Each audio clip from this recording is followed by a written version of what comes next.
ಕನ್ನಡ ನಾಡು, ಇದು ಕನ್ನಡಿಗರ ನಾಡಿಮಿಡಿತ. ಅಣ್ಣ ಈಗ ಚಿಕ್ಕಮಗಳೂರಿಂದ ಮದುವೆ ಇಲ್ಲಿ ಬಂದಿದ್ದೆ ನೀವು? ಹ್ಞೂ ಸರ್, ನನ್ನ ಮೋಸ ಮಾಡ್ಬಿಡಿ ಸರ್ ಇವ್ರು. ಸಖತ್ ಮೋಸ. ಈಗ 3 ವರ್ಷ ಆಯ್ತು ಬಿಟ್ಟು ಅಂತ ಹೇಳಿದ್ರೆ ಹಾ. ನೀವು ಅದಿವರೆಗೂ ಇಲ್ಲಿವರೆಗೂ ಯಾಕೆ ನೀವು ಹಂಗೆ ಇದ್ರಿ? ಕಂಪ್ಲೇಂಟ್ ಕೊಡೋದಾಗ್ಲಿ ಅಲ್ಲಿದೆ ಸರ್ ಆಲ್ಬಮ್ ಊರಲ್ಲಿ. ಮೊಬೈಲ್ ಮೊಬೈಲ್ ಇಲ್ಲ, ಇದೈತೆ ಅವಳದು ಜೊತೆಗಿರೋ ಫೋಟೋ ಐತೆ, ಪಾಸ್ಪೋರ್ಟ್ ಟೂಲಿಸ್ ಐತೆ. ಅದೇ ಅವಳು ಏನ್ ಏಟಿಗೆ ಕೊಟ್ಟವಳು ಅಷ್ಟು ನಾನು ಕಂಪ್ಲೇಂಟ್ ನಾನು ಸಮಾಧಾನದ ಬರ್ತೀನಿ ಅಂತ ಹೇಳವಳು. ಅವಳು ಸಮಾಧಾನ ಆಗಕ್ಕೆ ಮುಂಚೆ ಹೇಳಿಲ್ಲ ಅವಳು. ಹಾ, ಇದೇ ಬದುಕು ಅವಳದು. ಇನ್ನೊಬ್ಬಿಟ್ಟು ನನ್ನ ಹತ್ರ ಅವೇ ಚೇತನ್ ಅನ್ನೋದು ಐತೆ, ಟಿಕ್ ಟಾಕ್ ಐತೆ, ಇನ್ನೊಬ್ನ ಯಾರೋ ಎಜ್ಜನ್ ಅಂತೆ ಅದು ಐತೆ, ನನ್ನ ಹತ್ರ ಪ್ರೂಫ್ ಐತೆ. ಗಂಡನೇ ಬೇಡ ಅಂತ ಹೇಳಿರೋ ಆಟ ಆಡ್ತಾರೆ. ಯಾರಿಗೂ ಕೊಟ್ಟಿಲ್ಲ, 3 ಜನ ಯಾರಿಗೂ ಕೊಟ್ಟಿಲ್ಲ. ಅದು 2 FIR ಸಿಕ್ಕಾಕೊಂಡಿದ್ದೆ ಪರ್ಸನಲ್ ಆಗಿ. ಇವಾಗ ಮದುವೆ ಆಗಿರೋದು 3 ನನ್ಗೆ ಜನವರಿ ಈಚೆ ಗೊತ್ತಾಗಿರೋದು.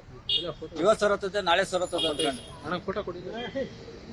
ಸಬ್ಸ್ಕ್ರೈಬ್ ಮಾಡಿಕೊಳ್ಳಲು ಕೂಡಲೇ ಪಕ್ಕದಲ್ಲಿ ಕಾಣುವ ಬೆಲ್ ಐಕಾನ್ ಕ್ಲಿಕ್ ಮಾಡಿ ನೋಟಿಫಿಕೇಶನ್ ಪಡೆಯಿರಿ.